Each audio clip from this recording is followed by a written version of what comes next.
Innalhamdulillah nahmaduhu wa nasta'inuhu wa nastaghfiruh wa na'udzu billahi min syururi anfusina wa min sayyiati a'malina may yahdihillahu wa may yudlil fala hadiyalah. Asyhadu an la ilaha illallah wahdahu la syarika lah wa asyhadu anna Muhammadan abduhu wa rasuluhu la nabiyya ba'da. Allahumma shalli wa sallim ala sayyidina Muhammad wa ala alihi wa sahbihi wa man tabi'ahum bi ihsanin ila yaumiddin. Ya ayyuhalladzina amanu taqullaha haqqa tuqatih wa la tamutunna illa wa antum muslimun.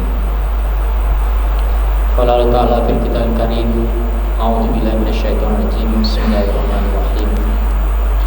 Innal ladzina amanu wal ladzina hajaru wa jahadu fi sabilillahi ulaika yarjuna rahmatullahi wallahu ghafurur rahim. Masyaallah muslimin rahimahullah. Alhamdulillah, puji syukur kepada Allah Subhanahu wa taala pada hari ini, pada saat ini Allah berikan kita kesempatan untuk bisa bersama-sama berkumpul melaksanakan kewajiban kita yang pada dasarnya bukan hanya sekedar merupakan kewajiban keharusan yang merupakan beban atau taklif kepada kita, akan tetapi sungguh merupakan nikmat kepada kita semua, karena kita diberi kesempatan untuk bisa melangkahkan kaki untuk melaksanakan sholat berjamaah Jumat pada kali ini di tempat ini. Dengan pula kita masih diberikan keimanan sehingga kita punya azam dan niat yang kuat untuk melaksanakan ibadah ini. Kenapa? Karena sesungguhnya yang beruntung dengan adanya kita bisa berjalan dan melangkahkan kaki untuk melakukan ibadah ini adalah kita sendiri, yang insya Allah akan kita mendapatkan pahala yang berlipat ganda. Bukan hanya pembuangan waktu, bukan hanya tenaga yang kita keluarkan, tapi sebaliknya kita akan mendapatkan karunia insya Allah lebih besar Allah berikan kepada kita semua. Masalah muslimullah, hari ini kita masuk kepada insyaallah tanggal 8 Muharram, sudah masuk hari ke-9 dari tahun baru Hijriah kita.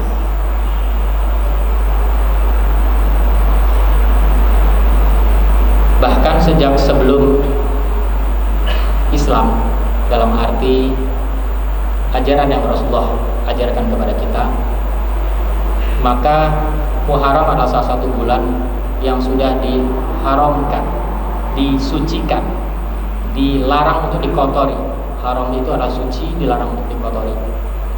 Bahkan sejak zaman masa Ibrahim dan Ismail alaihissalam, yang kemudian dibawa kepada seluruh keturunannya di Jazirah Arab, sehingga kemudian itu menjadi salah satu dari bulan-bulan yang haram. Dengan demikian pada saat itu, bahkan di masa Nabi Muhammad SAW, maka pada bulan itu kita dilarang untuk mencelakai orang, dilarang untuk berperang, dan selalu berusaha untuk berbuat baik.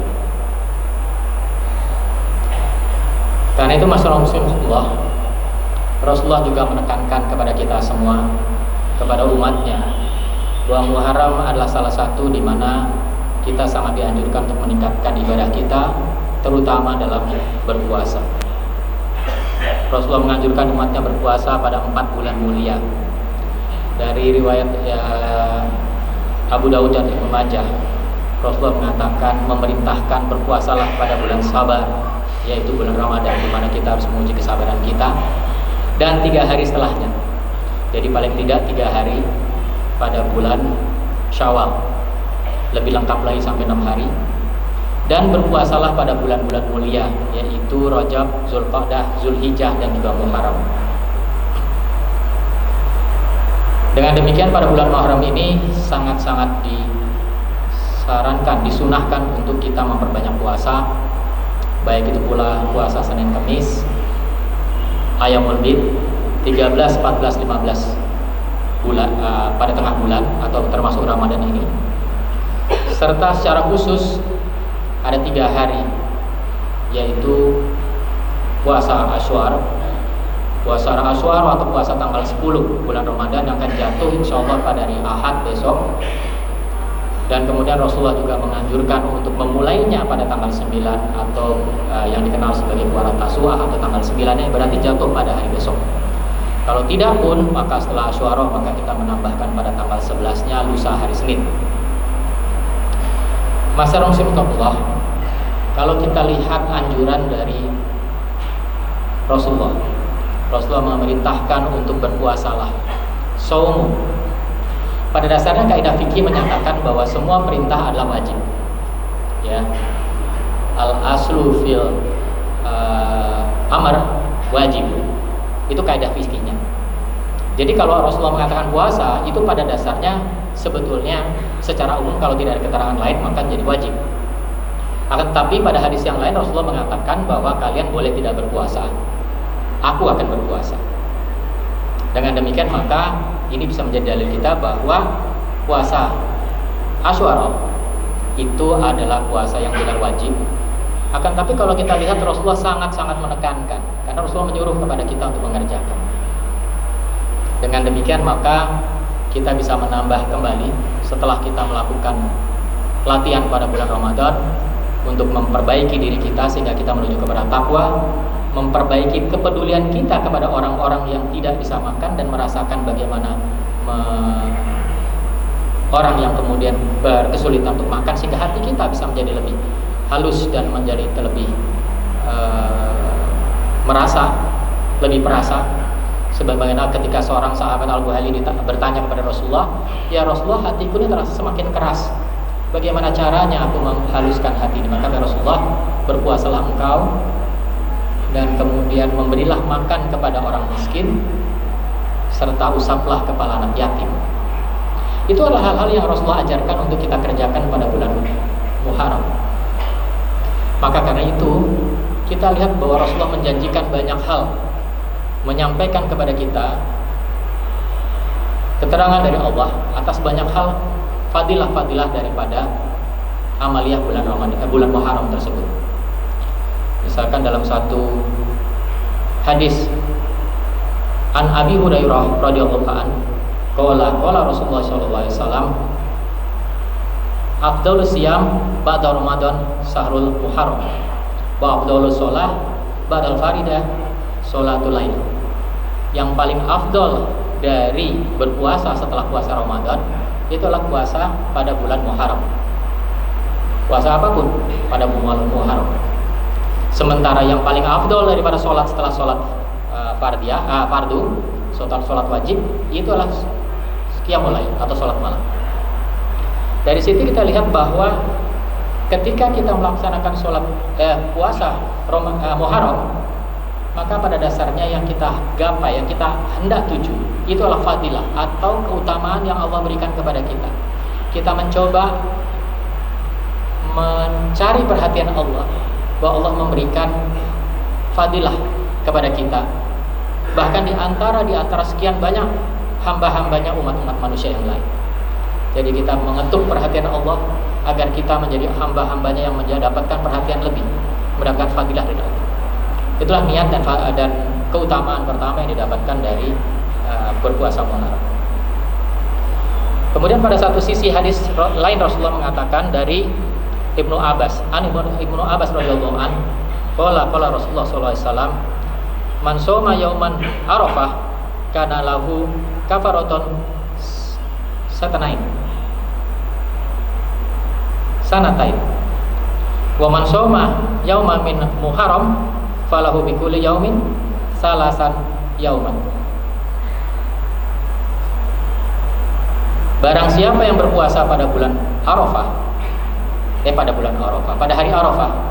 Kemarin kita melaksanakan puasa Arafah pada bulan Zulhijjah, pada bulan musim haji.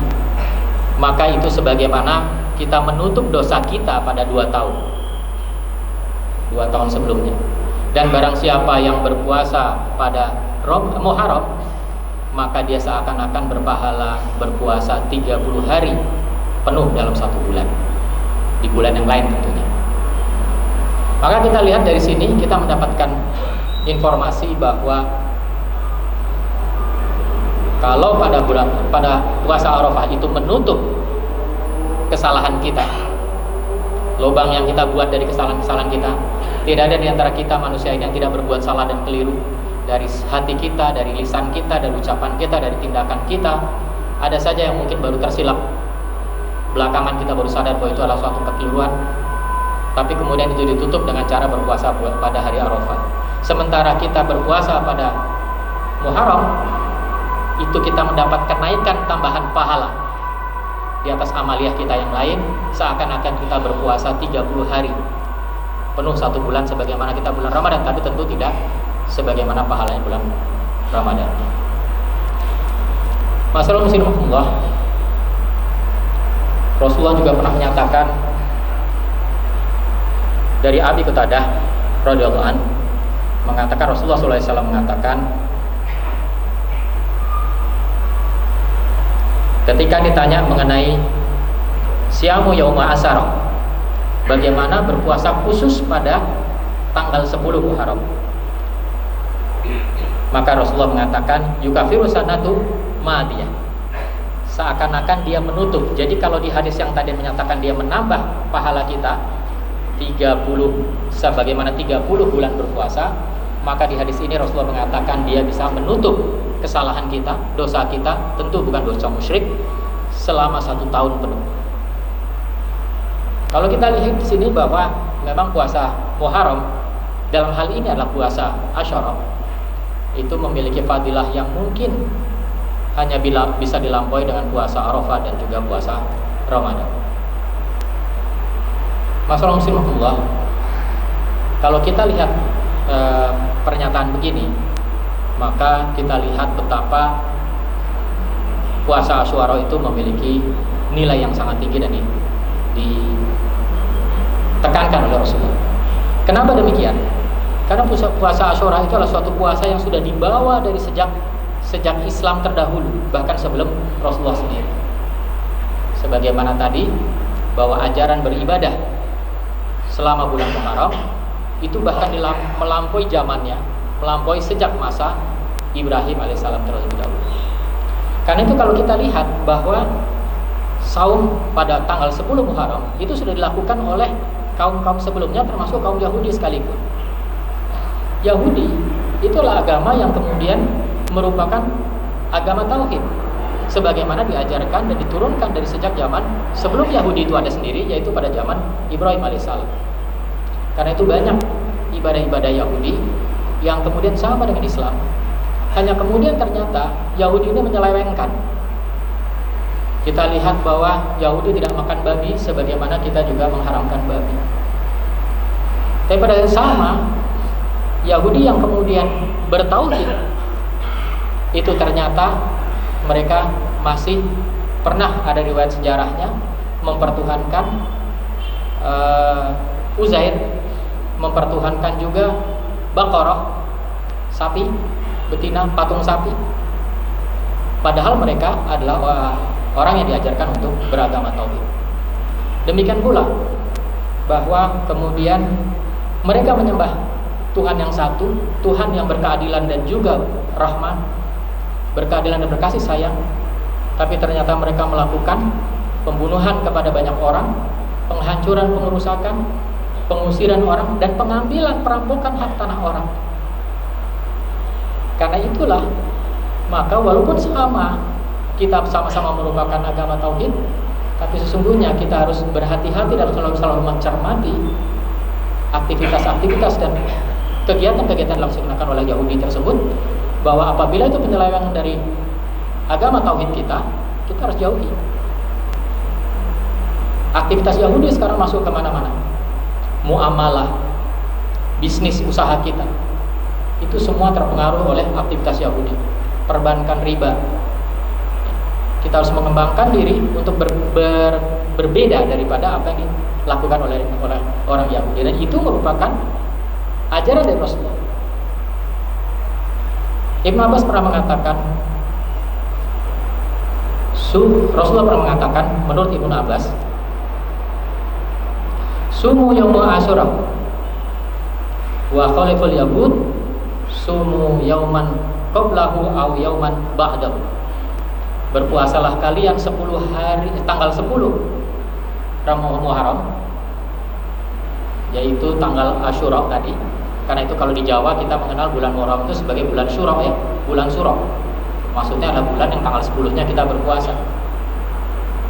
Maka kata Rasulullah, bedakanlah, jangan mengikuti orang Yahudi. Berpuasalah kalian pada tanggal sebelumnya atau sesudah. Ulama mengatakan boleh sebelum dan sesudah. Masalah muslimullah, sedikit yang mungkin kita sampaikan pada khutbah kali ini. Jadi hikmah pada bulan Muharram ini adalah, inilah bulan di mana kita bisa melaksanakan latihan kembali setelah bulan Ramadan kita, agar kita bisa menjadi orang yang lebih peduli, orang yang lebih berhati halus. Tapi pada sisi yang lain kita juga diajari untuk tidak mengikuti bagaimana tata cara orang-orang Yahudi. Barakallahu li wa lakum fil Qur'anil azim wa nafa'ni wa iyyakum bima fihi minal ayati wa dzikril hakim wa taqabbal minni wa minkum tilawatahu innahu was-sami'ul alim wa astaghfirullahal azim li wa lakum wa lisa'il muslimin wal muslimat fa ya fawzal mustaghfirin wa ya najat taibin.